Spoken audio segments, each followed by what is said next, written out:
कुछ चीज़ें तो ना वीडियो में देखने के बाद आपको एहसास होता है यार ये गलत हुई भी, इनको चेंज करना है। एक मिनट ज़रा इनको हम खोल के निकाल दें पहले जेल के कैदियों को। एक कैदी हमारा आज़ाद भाई के भाई ये बर्ड है, इसका पाँव देख रहे हो अब ये वाला, और इसका पाँव देखो ये वाला। ये पाँव पूरी तरीके से सड़ गया है, ज़ख्मी हो गया है। इसका पाँव देखो और इसका पाँव देखो, यानी कि ये वाला पाँव।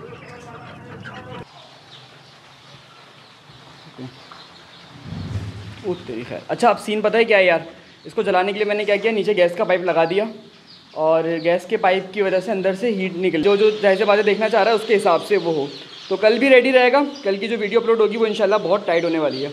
टाइट से मुराद है अच्छी होने वाली है। अगर आप कराची को तो आपको आदत होगा टाइट का लफ्ज़। तो अस्सलामुअलैकुम and welcome back to another episode. आज की दोस्तों उम्मीद करते हैं आप सब लोग खैरियत से होंगे, फिट होंगे और अपनी अपनी ज़िंदगियों में मसरूफ़ होंगे। तो भाई आज की जो ये वीडियो है ना, इसमें बेसिकली हमने कुछ चीज़ें डिस्कस करनी है, साथ साथ आपको चूज़े की हेल्थ दिखानी है, चूज़े की क्या कंडीशन है। अभी सारा का सारा चूज़ा खाना खा रहा था, पर जैसे ही मैंने बोलना शुरू किया ना, चूज़ा डर गया पूरी तरीके से और सबके सब जिसे कहते हैं ना सिमट के बैठ गया इस कोने में, उधर उधर ज़्यादा चूज़ा सिमटा हुआ है, उसके अलावा इधर अच्छा खासा चूज़ा एकदम खुला खुला हुआ था। बस वो मेरी आवाज़ सुन के इस तरह डर गए बेचारे कि मैं आपको क्या बताऊँ। खैर अभी 2 मिनट में एडजस्ट हो जाएंगे। मैं आपको टेम्परेचर दिखाऊँ तो टेम्परेचर हो रहा है इस टाइम पे यार 34.3 जो मेंटेन हुआ है। अच्छा आज की वीडियो के अंदर जो हमने चीज़ें डिस्कस करनी है ना, वो करनी है कुछ, एक तो लोवन ब्राउन पे करनी है इंशाल्लाह ताला। दूसरी चीज़ हमें डिस्कस करनी है इस ब्रूडर का, अगर मुझे टाइम मिला तो इस ब्रूडर की भी डिटेल देंगे आपको डिटेल के अंदर। और उसके साथ साथ जो चीज़ डिस्कस करनी है, हाँ बस आज 2 चीज़ें डिस्कस करते हैं। लेयर का इंशाल्लाह कल परसों में करेंगे। तो वीडियो शायद थोड़ी सी लंबी हो जाए, पर उन लोगों के लिए बहुत ज़्यादा अच्छी है जो लोग कहते हैं कि भाई वीडियो लंबी बनाओ और 20 मिनट से भी ज़्यादा बनाओ। तो भाई कोशिश करते हैं कि अच्छी वीडियो हो जाए, सिर्फ लंबी इस सेंस में ना हो कि आपका टाइम ज़ाया हो, कुछ प्रोडक्टिव हो, कुछ अच्छा निकल कर आए तो मज़ा आएगा। दूसरी चीज़ मैं आपको बताता हूँ कि भाई आज जो है कल मैंने कहा था वीडियो कैसी लगी आपको मुझे बताएगा। तो मैंने रात को वीडियो अपलोड करी तकरीबन 12 बजे के करीब, और अभी बज रहे हैं सुबह के 12। तो मैंने 40 कमेंट यूट्यूब पे नोट किए हैं और तकरीबन 10 कमेंट फेसबुक पे नोट किए हैं। सबके अच्छे रिस्पांस, सबके बहुत अच्छे रिस्पांस, लाइक्स वगैरह थी वो तो अलग ही थी। तो भाई बेस्ट ऑप्शन है, अगर आपको वीडियो अच्छी लगे तो आप कमेंट करके और लाइक्स करके मुझे बताया करेंगे आपको अच्छी लग रही है, ताकि मुझे भी अच्छा लगे। ना अच्छी लगे तो डिसलाइक करते हैं, बहुत पता लगेगा ना कम से कम क्या इशू है या कोई इख्तलाफ है तो भी बता दें, लेकिन कमेंट सेक्शन में ज़रूर बताएं मुझे। तो आप लोगों के कमेंट्स का शुक्रिया और अल्लाह करे कि इस तरीके से वीडियो अच्छी चलते रहे, क्योंकि कल के सारे कमेंट्स में एक कमेंट भी नेगेटिव नहीं था। तो इंपॉर्टेंस यह है 50 बंदों के कमेंट्स एक भी नेगेटिव नहीं, 0 डिसलाइक्स, तो अच्छी बात है। अगर चलता रहा इसी तरीके से तो हम चलते रहेंगे। अच्छा दूसरी चीज़, यहाँ पे शोर बहुत ज़्यादा है, तो पहले हम चलते हैं अपने रैबिट्स के पास, उसके बाद आपको यहाँ की भी अपडेट्स देते हैं, ठीक है। अच्छा जी अब आ गए ज़रा रैबिट्स के पास और इनको ज़रा फीड वगैरह डालें, उसके बाद ज़रा आपको आगे की भी अपडेट्स वगैरह देते हैं। अभी जो प्लान है ना यार, पहले तो रैबिट को ज़रा ये इनका लूसन डाल दें, और चप्पल देखना कितनी प्यारी है मेरे पास। कुछ चीज़ें तो ना वीडियो में देखने के बाद आपको एहसास होता है यार ये गलत हुई भी, इनको चेंज करना है। एक मिनट ज़रा इनको हम खोल के निकाल दें पहले जेल के कैदियों को। एक कैदी हमारा आज़ाद भाई घूम रहा था तो निकाल दिया था मैंने थोड़ी देर पहले ही उसको, और बाकी जो आ गए अब खाना खा रहे हैं। अच्छा जी यार, अब जो है ना एक मसला था जो आप लोग बार बार, यानी कि आप तो नहीं, एक साहब लोहमन का पूछ रहे थे। तो मैंने सोचा कि आज से जो भी वीडियोज़ होंगे ना उसमें डेली का एक सवाल को भी हम डिस्कस करेंगे। कमेंट तो हम करते ही रहते हैं, सवाल भी करेंगे कि लोहमन पे क्या पॉइंट ऑफ व्यू है। तो उसका जवाब सिंपल सा पता है क्या है, उसका जवाब ये है कि यार लोहमन की जो मार्केट है ना वो पर्सनली मुझे बहुत ज़्यादा अच्छी लगती है। सच्ची वाला बताऊँ, चूज़े का रेट 160 रुपये, 150 रुपये, 200 रुपये, 250 रुपये, इतना ज़्यादा रेट है। लेकिन मसला सारा क्या है, लेकिन मसला सारा ये है कि लोहमन जो है ना यार, उसका आप चूज़ा नहीं बेच सकते। जैसे कि पंजाब के अंदर ऑर्गेनिक वैली वाले हैं, इनके पास लोहमन का ब्रीडर है, ठीक है। अब जो लोहमन का चूज़ा जो आएगा ना, जो उनके पास से आएगा, उनके पास आप देखें ब्रीडर के कलर क्या हैं, 2 कलर के ब्रीडर्स हैं, एक ब्राउन है और एक वाइट है उसके अंदर मेल। तो उसका जो चूज़ा आएगा ना वो F1 जनरेशन कहलाएगी, उसकी जो प्रोडक्शन होगी वो सबसे अच्छी होगी। अब वो जो ऑर्गेनिक वैली वाले खुद है ना, उनको भी नया ब्रीडर इंपोर्ट कराना पड़ेगा अगली दफ़ा अगर उनको F1 ब्रीड चाहिए। तो अब जो ब्रीड आई है F1, उसी से अगर आप ब्रीड करने की कोशिश करोगे ना, तो उसका नुकसान क्या होगा, उसका नुकसान ये होगा कि भाई आपको उस हिसाब से प्रोडक्शन नहीं मिलेगी। तो समझ लें चूज़े वाला काम 90% जो है ना मेरे हिसाब से फ्लॉप है, मेरे हिसाब से। और मेरी ज़्यादा की नॉलेज है कि भाई जो ब्रीडर होता है ना वो अलग चीज़ होती है। ब्रीडर लैब्स में बनता है, ब्रीडर के पीछे बहुत ज़्यादा सर्चिंग होती है जब जाके ब्रीडर बनाया जाता है। तो ओवरऑल चिक्स वाला काम करना थोड़ा सा रिस्की है, क्वालिटी भी वो नहीं आएगी, लेकिन बाहर आप सेल कर सकते हो, लोग खरीदने को तैयार हैं, तो थोड़ी सी क्वालिटी डाउन हो जाएगी। पहली चीज़ तो ये हो गई। दूसरी, अगर हम सोचते हैं कि यार लोहमन को हमने काम करना है पर्पज़ के ऊपर, और एग पर्पज़ के ऊपर करने पे पता है इशू क्या आएगा? एग पर्पज़ पे करने पे इशू ये आता है कि लोहमन जो होता है, मुझे नहीं पता कि उसकी कराची में प्रोडक्शन क्या आ रही है। आप लोग मेंशन करो, कराची वाले मेंशन करो और पंजाब वाले मेंशन करो, उसके अलावा बलूचिस्तान वाले भी मेंशन करो, केपी के वाले भी कर लो, चलो चारों ला के कर लेते हैं लोग। लेकिन ये जो पट्टी है ना कराची से लाहौर इस्लामाबाद तक, ये गर्मियों में बहुत ज़्यादा गर्म होती है, ठीक है ना। यहाँ पे डेरा गाजी खान यानी कि south Punjab, east Punjab, south Punjab और बाकी का जो पंजाब है वो सब गर्म इलाके कंसिडर किए जाते हैं। 50 के करीब टेम्परेचर होता है। लोहमन जो है वो साइज़ में एक बड़ी ब्रीड है, यानी कि मुझे नहीं मालूम एग्जैक्टली, पर जहाँ तक का मैंने सुना है ना, लोहमन का जो टेम्परेचर है वो क्या कहते हैं, जो बॉडी वेट है वो 3-3.5 किलो के करीब है। 2.5 से 3 किलो, 3.5 किलो, 4 किलो, ऑलमोस्ट नियर टू ऑस्ट्रेलोप की तरह, ठीक है। अब इतना हाई, इतना बड़ा बर्ड जो है ना इस वेदर में सर्वाइव नहीं करता, अच्छा ग्रोथ नहीं करता, ठीक है। तो इस हिसाब से मेरा मशवरा है कि यार ओके, हो सकता है प्रोडक्शन अच्छी दे रही हो, लेकिन अगर सर्वाइवल अच्छा नहीं हो तो क्या फ़ायदा। पहली बात तो ये हो गई। दूसरी चीज़ मैं आपको एक और बताता हूँ। दूसरी चीज़ ये है कि भाई लोहमन जो है ना, उसका जो एक सबसे बड़ा मुझे मसला लगता है, लोहमन हो, ऑस्ट्रेलोप हो, आप में से बहुत सारे लोग कहते हैं यार आप लोग मिस्री क्यों कर रहे हो, आप ऑस्ट्रेलोप क्यों नहीं करते, आप गोल्डन मिस्री वो क्या कहते हैं लोहमन क्यों नहीं करते, उसके अलावा आ रही है तो ट्रेंड ही खत्म हो गया। तो उसका जवाब भी आपको दे देते हैं, और उसका जवाब कुछ ये है कि मैंने ऑस्ट्रेलोप, मिस्री, ऑस्ट्रेलोप, आ रही यार, इन सबके बड़े बड़े फ्लॉक रखे हुए थे। अगर आप मेरी 3-3 साल पुरानी वीडियोस देखें जिसमें 4-4 हज़ार के बर्ड्स मेरे पास थे, 3,000, 4,000, इतनी बड़ी कलेक्शंस थी, वो सब खत्म क्यों करी? उसको ख़त्म करने का एक बहुत ही बारीक सा रीज़न था, वो आपको ज़रा समझाते हैं डिटेल में और आपको भी आइडिया हो जाएगा क्या रीज़न था। तो जैसा कि क्या कहते हैं ऑस्ट्रेलोप वगैरह का ना, इन सब क्या पता है मसला क्या है? आपको बुक्स में या गूगल के ऊपर क्या लिखा हुआ दिखता है कि ऑस्ट्रेलोप की एग प्रोडक्शन क्या है, 360, 350, 330, 320 एक एनुअली इतना अच्छा रिजल्ट से कहते हैं ना, वो बताने में आ रहा है।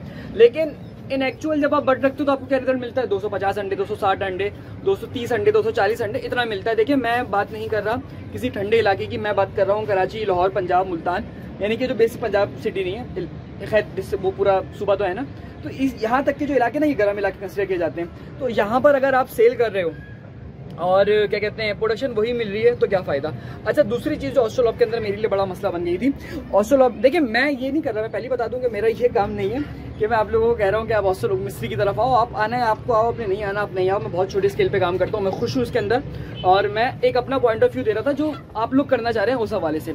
अच्छा देखिए, एक बात कर लेते हैं, कोई मुझे क्लेम करता है कि यार लोहमन की ब्रीड 3.5 किलो की है मुर्गी, ठीक है, मुझे नहीं पता, लेकिन मुझे पता है इसके आसपास ही होगी, 3-3.5 किलो की। यकीन करें मैंने सर्च भी नहीं करा, मुझे अंदाजा है कि ये लोहमन, RIR, ऑस्ट्रेलोप, ये सब इसी तरह मार्केट्स में आई थी, ठीक है।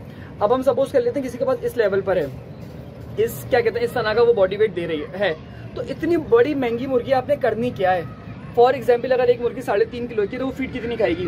700 ग्राम, यानी कि 1700-1800 ग्राम वाली बर्ड्स की खाएगी, कभी भी नहीं खाएगी। उसकी प्रोडक्शन ही ज़्यादा है, इतनी ज़्यादा, तो वो जाहिर सी बात है वो फीड भी ज़्यादा खाएगी। तो हम सपोज कर लेते हैं कि एक नॉर्मल मुर्गी 100 ग्राम खा रही है, तो लोहमन कम से कम 120-125 ग्राम खाएगी, ठीक है। अब एक तो नुकसान आपको मिला, और उसके अलावा आपको अंडा ज़्यादा मिलता है या नहीं मिलता वो एक बात की बात है, लेकिन आपके अंडे का मार्केट में कोई खास रेट नहीं होगा अनलेस एंड अनटिल आप अपने एक ब्रांड ना बनाओ। और ब्रांड में आपको बताऊं, जितने भी ब्रांड बने ना उसमें से सिर्फ और सिर्फ एक ब्रांड मैंने ज़िंदगी में देखा है जो बचा हुआ है, और वो ऑर्गेनिक वैली वालों का है, जो अच्छा अंडा बेच रहे हैं ऑर्गेनिक करके, क्योंकि उन्होंने मार्केटिंग पर बहुत पैसा खर्च किया। आपके भाई ने खुद एक ब्रांड बनाया था, समाओ, वो भी नहीं चल पाया, वो भी बंद हो गया। हमने पूरी आउटलेट बनाई, हमने एग्स की बड़ी पैकिंग करी, आप सर्च करेंगे पाशा स्पार्क वाली वीडियो मेरे यूट्यूब चैनल पे, तो हमने पूरा एक ब्रांड कंसीडर बनाया था, पर वो नहीं चल पाया। तो 99.9% लोग चले जाते हैं, यानी कि अगर 500 लोगों ने इस पास टाइम पे बनाया होगा, मैं बता रहा हूँ 500 में से एक बंदा बचा हुआ है, जो मेरी नॉलेज में हो सकता है 2 हो 3 हो, लेकिन मेरी नॉलेज में सिर्फ एक बंदा है। अगर मैं गलत हूँ अपने पॉइंट ऑफ व्यू से तो मुझे जरूर कमेंट में बताएगा। अच्छा, ये एक छोटी सी बात हो गई, और उसके बाद लास्ट में अंडे का कोई खास रेट नहीं मिलता, सेम गोल्डन मिस्री वाला अंडा मिलता है। मैंने यहाँ पे खुद पेटी का रेट देखा था, वही 12,000-13,000 रुपये, 13,500 रुपये जो मिस्री के पेटी का रेट था, वही पेटी का रेट है। तो मेरे हिसाब से यार, अगर आप में से कोई मेंशन करे पहले कि एग प्रोडक्शन कितनी दे रहा है, फीड कंजम्पशन कितनी दे रहा है, और ये सब आपने एक्सपीरियंस किया हो तो मेरे हिसाब से फारिग है। इससे अच्छा आप मिस्री करो। लेयर का भी वेट जो होता है वो 1700 ग्राम किया जाता है, मिस्री का भी रेट 2 किलो के करीब होता है। ऐसा नहीं होता कि बट 3-4 किलो का होगा, क्योंकि आपने उससे गोश्त थोड़ी लेना है, आपने तो मुर्गी से अंडा लेना है। तो भारी वजन की मुर्गी आपने करनी क्या है, तो एक ही वाली बात हो गई। खैर ये बात हम कंसल्टेशन वाले ग्रुप में बताते हैं, लेकिन खैर मैंने आपको वैसे ही बता दिया। और उसके साथ साथ जो क्या कहते हैं ओवरऑल एक बात को पॉइंट करके ख़त्म करते हैं। उसके अलावा क्या कहते हैं कि हम सपोज कर भी लें कि आपको प्रोडक्शन अच्छी दे भी रही है, तो फिर रेट तो सेम ही मिल रहा है ना, तो फिर मिस्त्री क्यों नहीं पाली जाए, सस्ती पड़ती है। मैं मिस्त्री का ब्रांड एम्बेसडर नहीं हूँ भाई, मैं सब चीज़ें करके छोड़ चुका हूँ। मैं आपको अपना पॉइंट ऑफ व्यू बता रहा हूँ, आपने करना है करो, आपने नहीं करना आप नहीं करो। और ऐसा नहीं कि मैं अपना माल बेचना चाह रहा हूँ, मेरा माल बिक जाता है अल्हम्दुलिल्लाह यार। यूट्यूब तब शुरू किया दोबारा से, काफ़ी टाइम से माल बिक रहा है। तो ओवरऑल मेरे हिसाब से यार कोई इतना अच्छा मार्जिन नहीं है। अगर कंट्रोल शेड वगैरह है तो आप करो। अच्छा भाई, अब आ जाते हैं अपने ब्रॉयलर के पास, एक्सपेरिमेंटल वाले ब्रॉयलर के पास। इनकी क्या सिचुएशन है, इनका क्या हाल है, उसकी आपको अपडेट देते हैं। अच्छा, ब्रॉयलर से पहले बस एक चीज़ और थी जो इंपॉर्टेंट थी, मैंने कहा आपको बता दूं, उसके बाद ब्रॉयलर की तरफ आते हैं। वो बात ये थी कि भाई मेरा मिस्री करने का रीज़न ये है कि मिस्री की सेल, मेरा जितना मर्जी माल हो मैं इसको बेच सकता हूँ। बांगड़ियों को मैं कॉल करता हूँ, माल निकल जाता है, मेरी जान छूट जाती है, मैं फ्री हूँ, मैं 1 महीने की छुट्टी कर सकता हूँ पूरी। लेकिन लोहमन जो है वो मिस्री की तरह नहीं बिकता, और उसमें इशू सारा ये है कि आपको ऑनलाइन बेचना पड़ेगा या मार्केटों में जाके एज अ फैंसी के तौर पे बेचना पड़ेगा, तब जाके फिजिबल है। बांगड़ियों के पास सेल करके नहीं बिकता। चोट लगी हुई है यहाँ पे? क्या चोट नहीं है, कुछ बीट टाइप लगा हुआ है। खैर, तो ये बर्ड वो था जो शुरू में ज़ख्मी हो गया था ना हमारा, वो कह रहा था कि इसका ज़ख्म है, मैंने आपको दिखाया भी था, ये वो बर्ड है। अच्छा यार, अब ब्रॉयलर का क्या सिचुएशन है, ब्रॉयलर की वीडियो मेरे हिसाब से मैं 5 से 6 दिन बाद बना रहा हूँ। और केज फार्मिंग ब्रॉयलर की हम कर रहे थे, मैंने इन सबको फीड डाली थी अभी, और फीड इनके पास है कम, तो पहले फीड थोड़ी सी और डाल दें, उसके बाद आपको बताते हैं ब्रॉयलर का यार ओवरऑल एक्सपीरियंस में अगर आपको बताऊँ ना तो अच्छा है। पर आज एक थोड़ी सी बैड न्यूज़ आ गई और मुझे खुद समझ भी नहीं आया ऐसा क्यों हुआ। अभी हम चेक करते हैं ज़रा क्या वजह हो सकती है, आपके ख्याल में मुझे भी बताएगा।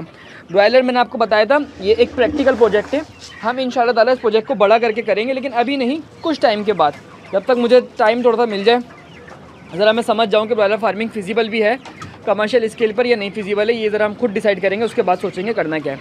अच्छा, ब्रॉयलर का सीन क्या है भाई, ब्रॉयलर जो है ना आज 2 मर गए, और वो 2 के 2 निकले इस वाले केज से। अब मुझे समझ में नहीं आ रहा इस वाले केज से बर्ड्स क्यों निकला है। इस वाले केज में एक डिफरेंस है कि ये जो साइड है ना, यहाँ पे आपको मैं दिखाऊँ, वीडियो में दिखा सकूँ तो ये देख रहे हो आप, ये खुला हुआ है यहाँ से, तो हो सकता है ब्रॉयलर का पाँव उसमें जाके फंस गया और आगे जाके 2 उसमें फंसे हुए हैं। अब मैं आपको दिखाता हूँ इशू क्या हो सकता है। बर्ड जो मरे हैं ना, उसमें वैसे तो ओवरऑल कोई सिम्टम नहीं है ऐसा कि जिससे मैं अंदाज़ा हो सके कि बर्ड क्यों मरा है, लेकिन एक चीज़ है जो बिल्कुल वाज़ेह है, वो वाज़ेह इस तरीके से है कि भाई ये बर्ड है, इसका पाँव देख रहे हो अब ये वाला, और इसका पाँव देखो ये वाला, ये पाँव पूरी तरीके से सड़ गया है, ज़ख्मी हो गया है।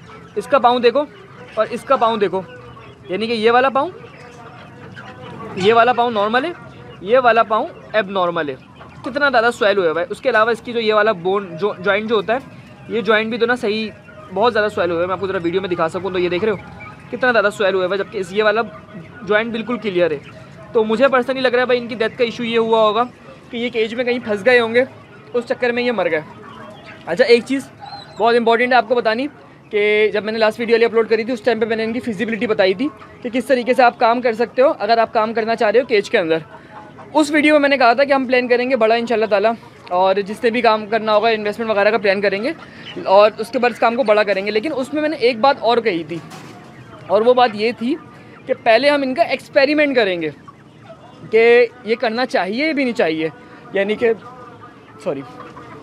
कि अगर ये फिजिबल रहा तो अभी एक्सपेरिमेंटल पर्पज़ पे हम इसको गुजारते हैं पूरी केज फार्मिंग को। अभी हमने केज फार्मिंग का एक इशू क्या देख लिया कि ब्रॉयलर के पाँव सूज गए, तो जाहिर सी बात है जाली डबल करनी पड़ेगी। जब भी हम फार्मिंग करेंगे अगली दफ़ा, डबल से मुराद है जो ये वाली जाली है इसको डबल करना पड़ेगा। शायद मेरे पास कोई पीस पड़ा हो यहाँ पे, तो मैं आपको दिखाऊँ कैसे। 1 मिनट रुकें ज़रा।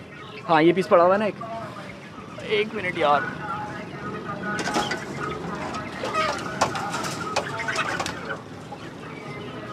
तो ये जाली जो है ना, ये सीधी सीधी है, अगर हम इस पर यहाँ पर एक जाली और लगा दें तो ब्रॉयलर के पाँव घुसने के चांसेस ना होने के बराबर होंगे।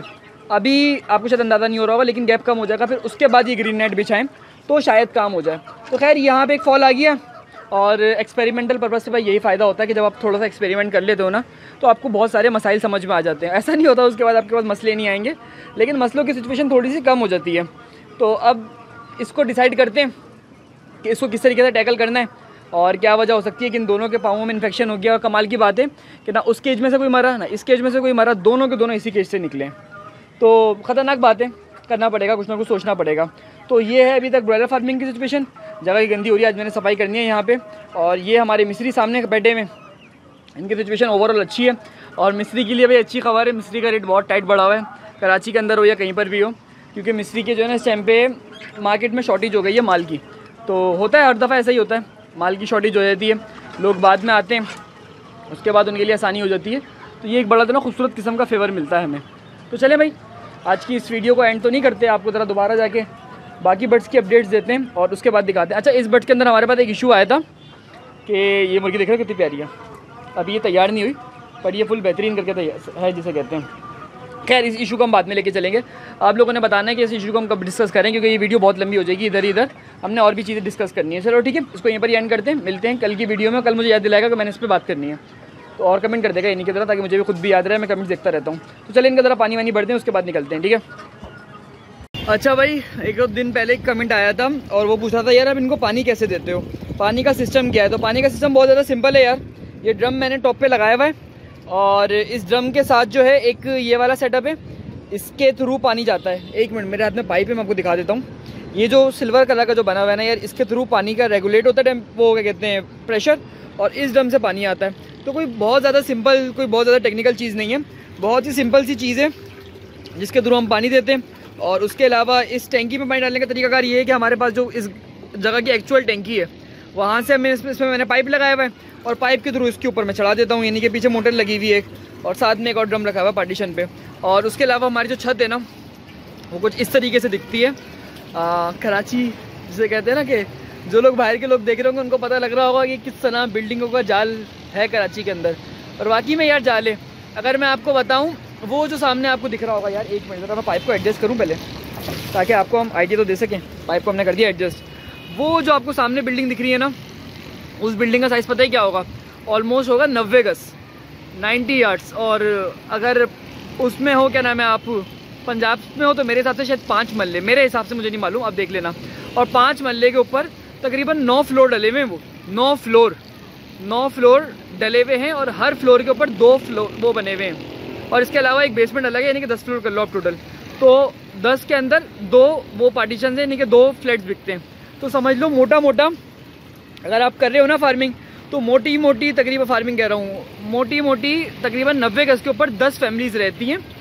और जब ये लोग निकलेंगे तो ऐसा जाल निकलेगा पूरा। अच्छा, मैं आपको बताऊँ, ये एक नहीं है, एक ये है, एक इसके बराबर में एक और फ्लैट्स हैं। और उसके अलावा मैं आपको दिखाऊँ, करीब में कोई और दिख जाए तो एक वो दिख गया, एक वो फ्लैट्स हैं। ये फ्लैट अंडर कंस्ट्रक्शन थे, ये टूट गए। और एक और दिखाऊँ पीछे, हाँ एकदम पीछे, वो एक और फ्लैट है, वहाँ पर भी तकरीबन 8 फ्लोर है। तो अच्छा, मैं उस तरफ नहीं कर रहा, वहाँ पे एक फैमिली बैठी हुई है, मुनासिब नहीं लगेगा, वो बोलेंगे वीडियो रिकॉर्ड कर रहा हूँ। तो इस तरीके का है हमारे जाल का हिसाब शहर का। तो चलें आपको आगे की अपडेट देते हैं। अच्छा जी, आ गए हैं अपने चूज़े के पास। चूज़ा अगेन सारा सिमटा हुआ है। इसकी वजह यह है कि यार मैंने आते ही शोर मचाना शुरू किया, जिस हिसाब से डर गया। खैर 3 के करीब चूज़े मरे हैं टोटल, और टेम्परेचर हो रहा है 31.8। जब मैं आया था तो 32.5 था। मैंने आते ही गेट खोल दिया ना पीछे का, तो वहाँ से निकलना शुरू हो गया। खैर उससे पहले कि हम वीडियो को लंबा करें, अभी मैंने वो दिखाना था आपको कि ड्रम जलाते कैसे हैं। एक मिनट ज़रा रुकिए। हाँ जी, तो हाँ जी खैर यार, ये ड्रम जो है ना, इसके अंदर बीच में एक होल है, ये देख रहे हो, बीच में एक होल है। ये 2 ड्रम है, इसमें भी होल है, इसमें भी होल है, ठीक है। और यहाँ से साइड से बड़े वाले ड्रम से 2 पाइप निकल रहे हैं। छोटा वाला ड्रम जो है ना, वो एकदम सीधा है। इसकी मैंने डिटेल वीडियो बनाई हुई थी, खैर वो पता नहीं कहाँ है, तो इसलिए अब तरीकाकार क्या है, मेरे पास ये लोहे का कह रहा हूँ, सीमेंट का पाइप है। इसको मैं डालूँगा इसके अंदर, और अब मैंने इसमें बुरादे की लेयर लगानी है। तो बुरादे की लेयर लगा के इसमें आग लगाते हैं, और फिर उसके बाद आपको दिखाते हैं क्या तरीकाकार है। लेयर बहुत मुश्किल से लगती है, मुश्किल से मुरादे कि थोड़ा लंबा लगती है, लेकिन अच्छा काम हो जाता है। ज़रा मैं आपको दिखाता हूँ। अच्छा यार, बुरादा जो है ना ऊपर से डाल के इसको अच्छे से जो ना कस के पाँवों से टाइट किया जाता है। और एक चीज़ और यार, आज की वीडियो बहुत ज़्यादा लंबी हो गई, मैंने अभी चेक करा, तकरीबन 20-22 मिनट की वीडियो हो जाएगी।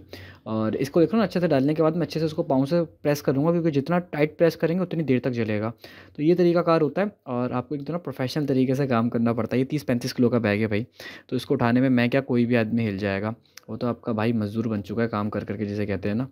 तो बस जल्दी जल्दी काम को निपटाने वाली बात होती है। तो खैर यार, आज की वीडियो लंबी हो गई, उसको आप एडजस्ट करें। इंशाल्लाह ताला कल की वीडियो थोड़ी सी हम शॉर्ट रखेंगे, और टॉपिक्स पे हम बात तो करेंगे, लेकिन इतना इस तरह बात करेंगे फिर तो बहुत मुश्किल हो जाएगा ना कि वीडियो लंबी हो जाए। अच्छा भाई, इसकी सेटिंग कर ली है और इसको बस अब जलाना है। पाइप मैंने इसमें से निकाल लिया है। आपको ज़रा जल्दी से अपडेट देते हैं, क्योंकि लाइट जाने वाली है। अगर गैस चली गई ना तो फिर मसला हो जाएगा।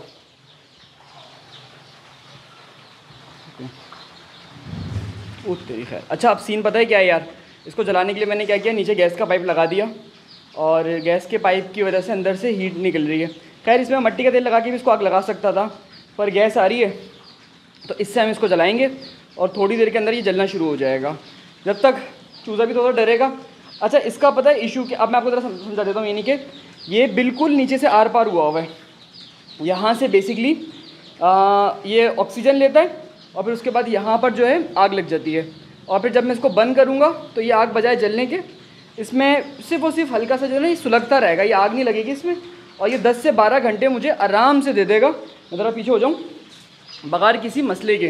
तो अभी थोड़ा सा धुआं होगा, आपको थोड़ी देर में दिखाऊंगा कि अच्छा खासा जो ना ऊपर धुएँ के बादल बन जाएंगे, लेकिन वो मुश्किल से 5 मिनट के लिए होंगे, क्योंकि एक दफ़ा ये जल जाए ना तो फिर कोई मसला नहीं होता। यानी कि एक दफ़ा सुलग जाइए और मैं इसको बंद कर दूँ, क्योंकि जब तक ये सुलगेगा नहीं ना तब तक ये धुआं देगा। तो अभी आप देख रहे हो ना कितनी बेहतरीन आग लगी हुई है इसमें। तो 2 मिनट इसको जलने देंगे, उसके बाद ज़रा यहाँ की अपडेट देंगे। खैर यहाँ पर फीड भी डालते हैं थोड़ी सी, क्या कहते हो, फीड भी कम है, डाल देते हैं थोड़ी सी फीड भी, और उसके बाद आपको ज़रा बाकी चीज़ें दिखाते हैं। जब तक ये आग पकड़ लेगा। सारा चूज़ा सिमट के बैठा हुआ है, इधर भी इधर भी। उसका रीज़न है यार, एक तो ये आवाज़ से बहुत ज़्यादा डरते हैं, दूसरा थोड़ी सी ठंड हो रही है। तो बस मैं जल्दी जल्दी से इनको पकड़ के खुल दिखाता हूँ कि खुला हुआ कितना बेहतरीन लगेगा आपको। ज़रा मैं इस काम को समेट लूँ। अभी देखें टेम्परेचर क्या हो रहा है, 31.3, ठीक है ना, 31.3। थोड़ी देर में आपको यहीं का टेम्परेचर दिखाऊंगा मैं, आधे 1 घंटे के बाद यहाँ का टेम्परेचर हो जाएगा 37 के करीब। अच्छा एक चीज़ जो है ना इसकी, वो सबसे अच्छी मुझे क्या लगती है, वो ये लगती है कि इसकी जो है ना, इसको रात को जलाना नहीं पड़ता। यानी कि एक दफ़ा आपने जला दिया, यह आपको 10 से 12 घंटे का टाइम देगा, और जितना अच्छा टाइट करोगे उतना ज़्यादा टाइम देगा। तो ये इसकी बहुत ज़्यादा अच्छी चीज़ है। जो फॉर एग्जांपल अगर लकड़ी जला रहे हो, कोयला जला रहे हो, उसके लिए आपको रात जागना पड़ता है, क्योंकि आधे 1 घंटे में लकड़ी आपको और डालनी पड़ती है, फिर आधे 1 घंटे में और डालनी पड़ती है, तो पूरी रात भी ख़राब। और सबसे बड़ा मसला क्या कि ये जो है तंग करता रहेगा आपको। तो बस एक दफ़ा इसको आग, और इसकी एक और चीज़, लकड़ी की आग जो होती है ना वो कांस्टेंट नहीं होती, वो कभी एक अप जाती है कभी डाउन होती है। कोयले का भी यही सीन है, क्योंकि वो जलता है एकदम से फिर वो बुझता है। ये सेम जलता है बिल्कुल तरीके से, फैलता हुआ पूरे पे आग लग जाती है। अभी देख रहे हो ना कितनी ख़तरनाक लगी हुई है।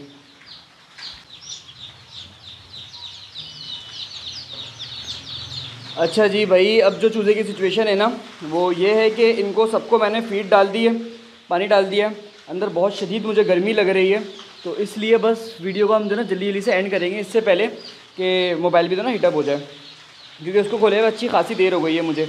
और यार अच्छे खासे खुले चूज़े थे ये, जैसे ही मैंने हल्का सा शोर मचाया वीडियो के लिए, ये दोबारा से एकदम जो ना सिमट के बैठ गए। तो ये आपको बताना चाह रहे हैं कि हमारा चूज़ा सिमटा हुआ है, लेकिन खैर ऐसी बात नहीं है, चूज़ा काफ़ी हद तक फैला हुआ है, थोड़ा बहुत सामान अंदर पड़ा हुआ है, वो इसीलिए कि बस यार रात का टाइम हो रहा है।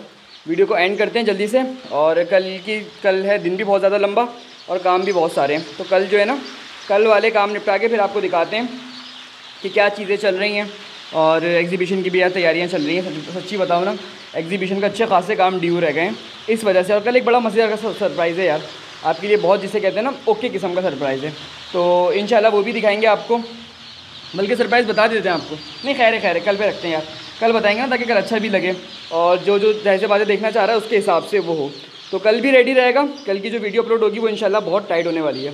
टाइट से मुराद है अच्छी होने वाली है। अगर आप कराची को तो आपको आदत होगा टाइट का लफ्ज़। तो बस आज को इस वीडियो को यहीं पर ही एंड कर देते हैं, और साथ साथ अगर कोई हमसे भाई कंसल्टेशन लेना चाहता है, सॉरी टू से आजकल मैं व्हाट्सएप पे इतना अवेलेबल नहीं हूँ। उसका रीज़न बहुत सिंपल है भाई, मेरे पास डेली के 150 से 200 मैसेजेस आ रहे हैं, तो मैं सबको डायरेक्ट सेंड कर देता हूँ। जो ऐसे बात है कंसल्टेशन वाले ना, उससे तो फिर भी बात चल जाती है।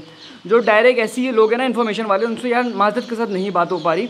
मैं कल अपने भाई के साथ आज तो उसने मुझे कहा कि यार आप कैसे इतने लोगों को जवाब दे रहे हो। यकीन करें यार दिमाग ख़राब हो जाता है 1.5 घंटा लगने के बाद। तो इसलिए अब ये तरीका कार है कि जिसको बर्ड्स चाहिए हो वो डायरेक्ट कांटेक्ट करे। बर्ड्स के लिए दूसरा नंबर हमने कर लिया है, और उसके अलावा जिसको इन्फॉर्मेशन चाहिए तो उसको भाई पैसे पे करने पड़ेंगे कोर्स के हमारे। तो आपके अपने ऊपर है, आपने नहीं पे करना, आपने ना करें, कोई इशू नहीं है। लेकिन अगर सिंसेयर हैं चीज़ों को लेके तो फिर भाई आपको अमाउंट पे करेंगे तो ही बात बन पाएगी आगे। और आपको लगता होगा कि मेरे लाख के करीब सब्सक्राइबर्स होने वाले हैं, भाई मेरे अलावा कोई ऐसा बंदा नहीं है जिसने अपना नंबर डायरेक्ट दिया हुआ हो कि आप डायरेक्ट उससे कांटेक्ट करो। मैं आपको कल का स्क्रीनशॉट सेंड करता हूँ, बल्कि मैं करता हूँ आपको, और मैं उस बंदे के नाम के साथ करता हूँ। खैर किसी की इज़्ज़त ख़राब करने वाली बात हो जाएगी, तो इसीलिए हम छोड़ रहे हैं भाई। इस तरह के मैसेजेस मिल रहे हैं आजकल, मैं आपको क्या बताऊँ। एक बंदा, छोड़ो यार बहुत गंदा मजाक हो जाएगा। तो खैर इसको हम यही पे एंड, नाम नहीं बताते ना आपको, हरकत बल्कि नहीं छोड़े यार, मुनासिब नहीं है किसी की हिस्सा ना देना, बात करना बच्चे भी देखते हैं। तो खैर आज की वीडियो इतनी सी थी। अगर कोई हमसे पोल्ट्री फार्मिंग का कोर्स परचेस करना चाहे तो भाई वो भी परचेस कर सकता है। 2500 रुपीज़ का हमारा कोर्स है, जिसमें हमने ईच एंड एवरीथिंग सारी चीज़ें पोल्ट्री से रिलेटेड गाइड करी हुई हैं, और साथ साथ हमारा उसमें कंसल्टेशन भी आपको साथ मिलती है कि अगर आप फार्मिंग करना चाह रहे हो या कर रहे हो, दोनों सिचुएशन में आपके लिए हेल्पफुल होगी। अगर कर रहे हो तो आपको हम एडिशन बताएंगे कि ये गलतियाँ कर रहे हो, और अगर करना चाह रहे हो तो आपको बताएंगे किस तरीके से कौन सी चीज़ आपके लिए बेहतर है, वो अलग से गाइड है। तो PDF बुक्स भी है कोर्स के अंदर, साथ में हमारी कंसल्टेशन वो वीडियो बेस्ड लेक्चर्स भी हैं, कंप्लीट कोर्स है जिसके अंदर सारी चीज़ें हमने गाइड करी हुई हैं, और साथ में हमारी कंसल्टेशन है कि इन केस कोई आपको अपने मतलब की चीज़ डिस्कस करनी है तो वो भी आपके लिए हेल्पफुल होगी। तो बस मिलते हैं किसी और वीडियो में। उम्मीद करते हैं वीडियो आपको अच्छी लगी हो। वीडियो अच्छी लगी हो तो वीडियो को लाइक कर देगा, कमेंट करके मुझे ज़रूर बताएगा कि वीडियो में क्या चीज़ है जो इम्प्रूव करने वाली है और क्या चीज़ है जो आपको बहुत ज़्यादा अच्छी लगी। मिलते हैं अगले एपिसोड में, तब तक के लिए अल्लाह हाफिज़।